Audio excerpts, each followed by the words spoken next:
तो दोस्तों सबसे पहले बात करते हैं 12th क्लास के बाद कि जैसे ही आपने 12th क्लास कंप्लीट किया है, वो किसी भी स्ट्रीम से हो सकता है, साइंस, कॉमर्स, आर्ट्स, किसी भी स्ट्रीम से, but most of the student commerce वाले सीए कोर्स को चूज करते हैं।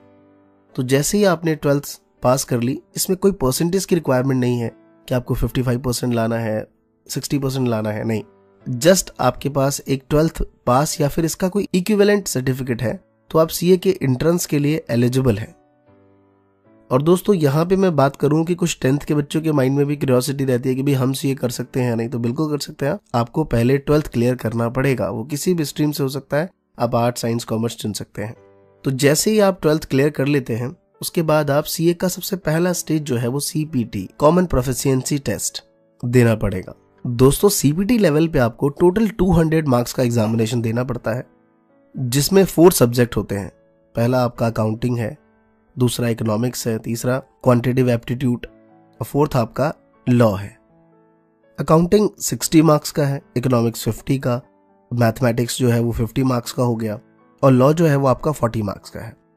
उसके बाद दोस्तों मेन जो इसका पॉइंट है कि टोटल आपको इसमें 50% मार्क्स लाने हैं, but each and every subject आपको 30% भी लाना मैंडेटरी है। मींस कि अगर आपके अकाउंट्स में 30% नहीं आ पाए और टोटल आपका एग्रीगेट 100 से ऊपर है, मींस 200 में से 100 से आप ज्यादा लेके आ गए, 110, फिर भी आप फेल हैं, तो आपको सब में 30% से ऊपर लेके आना है। और दूसरा कि आपका एग्रीगेट टोटल भी 50% से ऊपर होना चाहिए। और दोस्तों जो सीपीटी का अटेम्प्ट है वो 1 जून और 1 दिसंबर, मींस कि एक ईयर में आप 2 बार उसे दे सकते हैं, 1 जून और दिसंबर। मोस्ट ऑफ द स्टूडेंट मैंने देखा है कि जैसे ही 12th क्लियर करते हैं तो जून अटेम्प्ट देते हैं। ये बहुत अच्छी बात है कि एट द टाइम वो दे देते हैं और ये क्लियर भी हो जाता है। और सीपीटी के लिए मुझे नहीं लगता अगर आप कोचिंग की इतनी ज्यादा जरूरत होगी। अगर आप कॉमर्स बैकग्राउंड से, हाँ साइंस से हैं, आर्ट्स से हैं, तो आपको कोचिंग लेनी ही पड़ेगी। बट अगर आप कॉमर्स बैकग्राउंड से हैं और आप चाहते हैं कि सेल्फ स्टडी करके भी आप सीपीटी क्वालिफाई कर सकें, तो आई एम श्योर कि ये बिल्कुल इजी है और हो जाएगा। क्योंकि ये इतना रिटर्न नहीं होता, इसमें ऑप्शंस वाले क्वेश्चंस होते हैं, नेगेटिव मार्किंग है, ये आप ध्यान रखेंगे इस चीज पे, और ये इजिली मुझे ऐसा लगता है कि क्लियर हो जाता है। तो दोस्तों सेकंड जो बात करते हैं वो है आईपीसी लेवल। जैसे आप सीपीटी क्लियर करते हैं तो आप आईपीसीसी में आ जाते हैं। और दोस्तों इसका भी एग्जामिनेशन एक ईयर में 2 बार होता है, एक बार मई में और एक बार नवंबर में। ये एक रिटर्न एग्जामिनेशन है। इसमें जो आपके पास सब्जेक्ट मिलेंगे वो मिलेगा accounting, business law, ethics, communication, cost accounting, financial management, taxation, auditing और फिर आईटीएसएम। और दोस्तों इसका जो टोटल मार्किंग है वो 700 का है। सेम वही, you need 40% to each subject और आपका एग्रीगेट जो है वो 50% से ऊपर होना चाहिए। तो दोस्तों जैसे ही आप आईपीसी कंप्लीट कर लेते हैं या फिर नहीं भी करते हैं, तो इसके बीच में इससे पहले आपको एक आईटीटी कोर्स करना पड़ता है, जो कि शॉर्ट टर्म कोर्स है, ओरिएंटल कोर्स।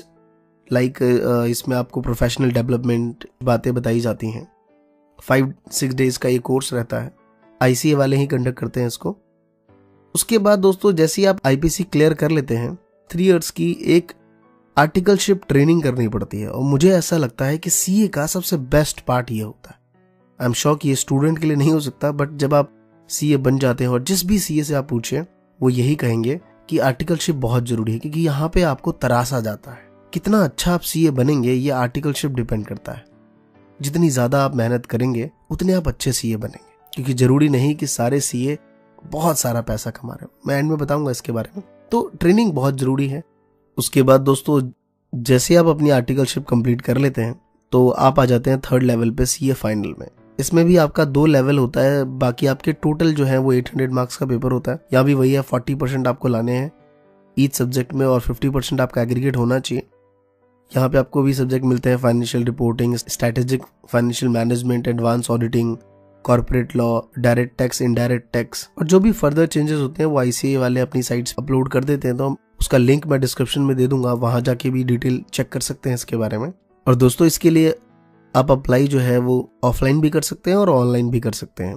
ऑनलाइन के लिए आपको आईसीएआई की साइट पे जाना पड़ेगा और दिए गए इंस्ट्रक्शंस के अकॉर्डिंग आपको बाकी सारी चीजें फिलअप करनी पड़ेंगी। कोई ज्यादा एक्सपेंस नहीं है इसमें। हाँ, इसकी कोचिंग बड़ी एक मायने रखती है कि कोचिंग हम कहाँ से करें। तो दोस्तों कोचिंग के रिगार्डिंग मैंने सीपीटी के लेवल पे बताया कि जरूरी नहीं भी हो सकता है, बट आप ले सकते हैं। आईपीसीसी लेवल पे मुझे ऐसा लगता है कि 99.9% स्टूडेंट को कोचिंग लेना ही चाहिए और वो लेते भी हैं। डिपेंड करता है आप किस स्टेट में रहते हैं, वहाँ पे कौन से कोचिंग सेंटर बेटर है वो आप देख सकते हैं अपने अकॉर्डिंग, बट गाइडेंस बहुत ज़रूरी है इन सभी लेवल पे। और कोचिंग में थोड़ा पैसा आपका ज़्यादा लग सकता है, बाकी सारी चीज़ें बहुत ही रिजनेबल है। तो ये था दोस्तों सीए का एक कंप्लीट पैकेज कि किस तरीके से आप सीए का कोर्स कर सकते हैं। और लास्ट में बताना चाहूँगा कि इसकी सैलरी क्या रहती है, प्लेसमेंट क्या रहता है। तो दोस्तों प्लेसमेंट तो ऑब्वियसली होना ही होना है, क्योंकि आप इतनी मेहनत करके आगे आते हैं। इट्स नॉट कि सिर्फ पास होते आ रहे हैं, आप कंपटीशन फेस करते हुए आ रहे हैं। 3 साल की ट्रेनिंग करी है, उतनी मेहनत की है, फाइनल पास किया है, आईपीसीसी कंप्लीट किया है। तो ये सारी चीज अगर आप करते हैं तो इसमें नो डाउट कि आपके अंदर एबिलिटी नहीं है। तो ऑब्वियस सी बात है, अगर आपके अंदर एबिलिटी, जब आपने इतना सारा कुछ कवर किया है तो एबिलिटी तो होना बनता ही है। और जब बनेगा तो एक अच्छी जॉब आपको ऑफर होगी। ये डिपेंड करता है कंपनी टू कंपनी की किस कंपनी में आप जाते हैं, क्योंकि जब यहाँ पे भी आते हैं तो यहाँ भी एक लेवल है कि भाई किसने कौन से अटेम्प्ट में क्लियर किया या फिर क्या किसका क्या रहता है, उसके अकॉर्डिंग उनकी सैलरी डिसाइड होती है। स्टार्टिंग अगर मैं बात करूं एक अप्रॉक्स, तो पर मंथ दोस्तों 60 to 70,000 रुपीज स्टार्टिंग में आपको यहाँ पे मिलेगा। बाकी जैसे जैसे आप आगे बढ़ेंगे आप अपना खुद का प्रोफेशन भी स्टार्ट कर सकते हैं। तो दोस्तों ये थी कुछ बातें इसके रिगार्डिंग, और आपके माइंड में कोई भी डाउट हो इसके रिगार्डिंग तो आप कमेंट सेक्शन में जरूर पूछिए मुझसे, मैं उसके आंसर्स दूंगा। और दोस्तों आप ये भी देखिए कि मैंने कमेंट सेक्शन में और भी बच्चों के आंसर्स दिए हुए हैं, तो क्या पता आपका आंसर उस कमेंट में हो और आप